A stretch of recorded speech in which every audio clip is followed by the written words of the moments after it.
उपस्थिति यहाँ पर हो गई है। सारे श्रद्धालु जन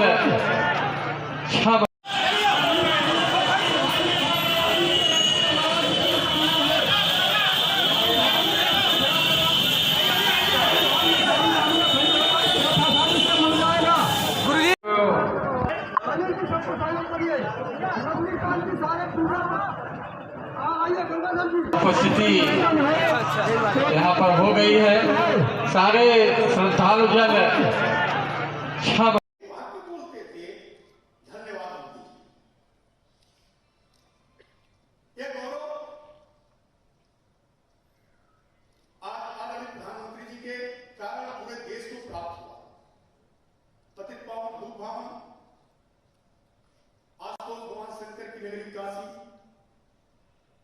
सभी तीर्थों में न्यारी काशी, पूरे सृष्टि में न्यारी काशी, अविनाशी काशी, संस्कृतियों की राजधानी काशी,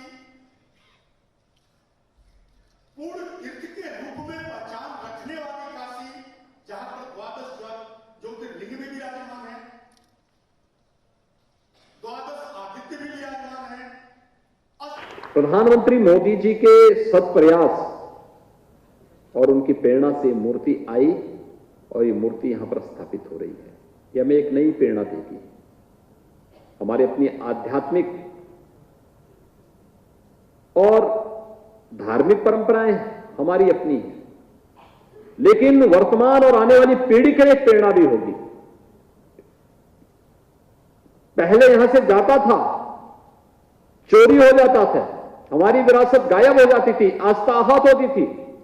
आज उस आस्था को सम्मान देने के साथ साथ विरासत को वापस उसके मूल के साथ जोड़ने का एक अभिनव प्रयास, और मैं सचमुच इसके लिए प्रधानमंत्री मोदी जी का हृदय से आभार व्यक्त करता हूं, उनका अभिनंदन करता हूं। उत्तर प्रदेश की 25 करोड़ जनता की ओर से उनके प्रति कोटि कोटि अभिनंदन करते हुए आभार व्यक्त करता हूं।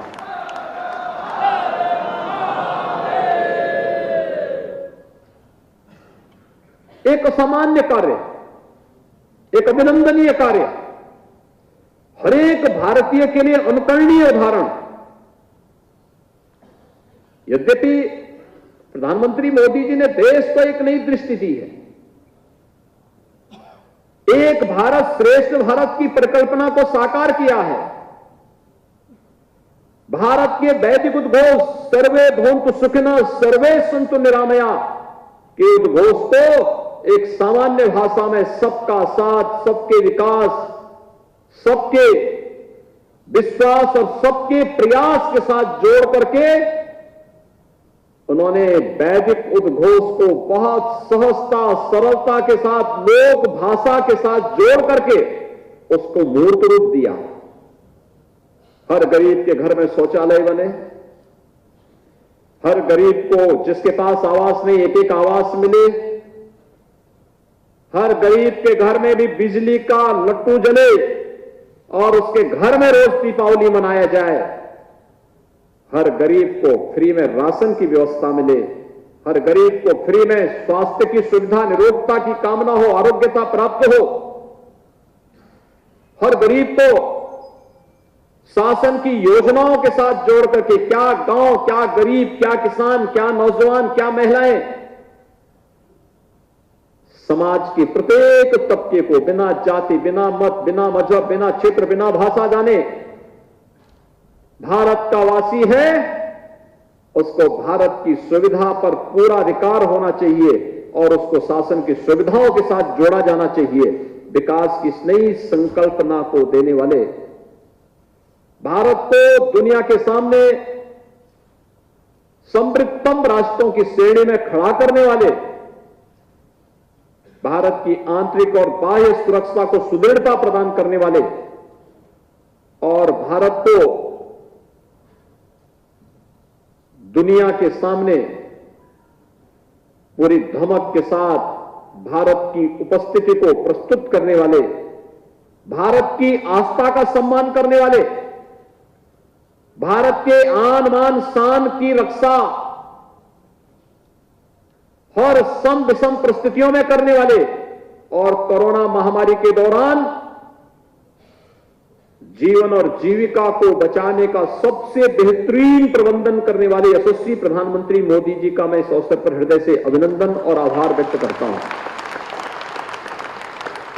भाइयों बहनों, दुनिया के अंदर कोरोना प्रबंधन इतना बेहतरीन कहीं नहीं हुआ जितना भारत के अंदर हुआ मोदी जी के सत प्रयास से।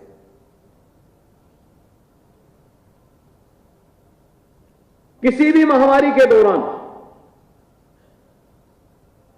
बीमारी से तो मौत होती थी, उससे कई ज्यादा मौतें भूख से होती थी।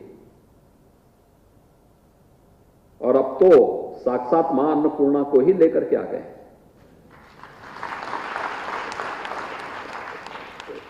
ये बड़ा अभिनंदनीय कार्य है और मैं इस बात के लिए यहां के पूज्य संतों का विशेष रूप से हृदय से अभिनंदन करूंगा कि मां अन्नपूर्णा की मूर्ति की स्थापना कहां होनी है।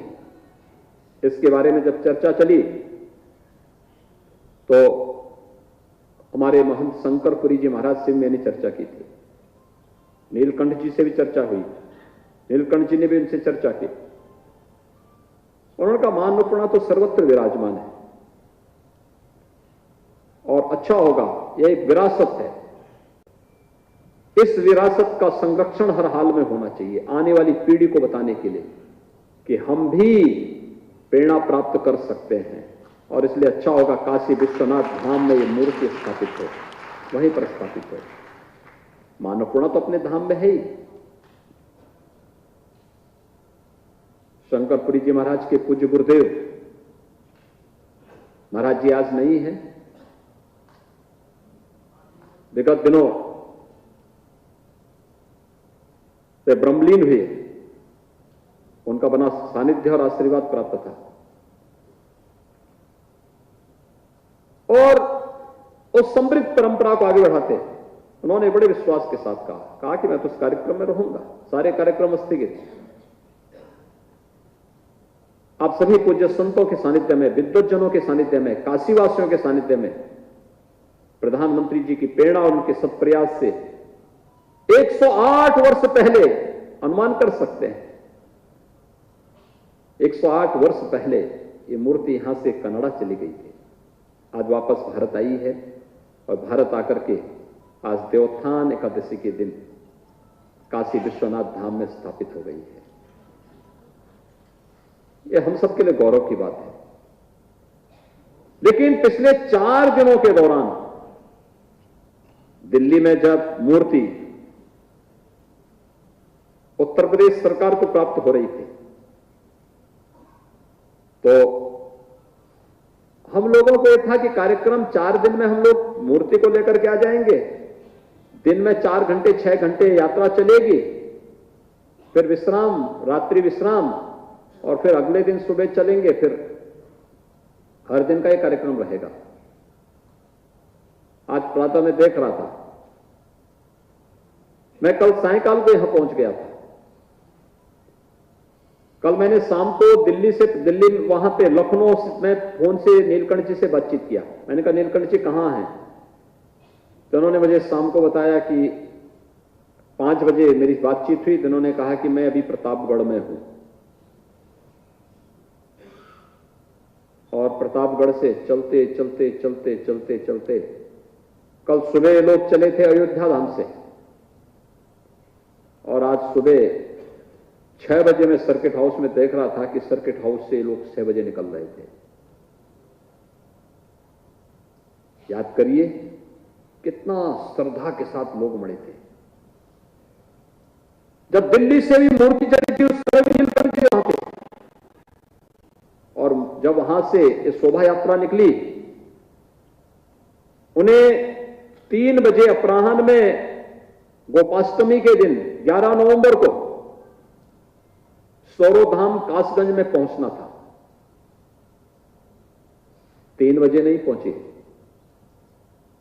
प्रातः 7:30 बजे से चली हुई यात्रा और अगले दिन सुबह 7 बजे सौरोधाम पर पहुंची है कासगंज में।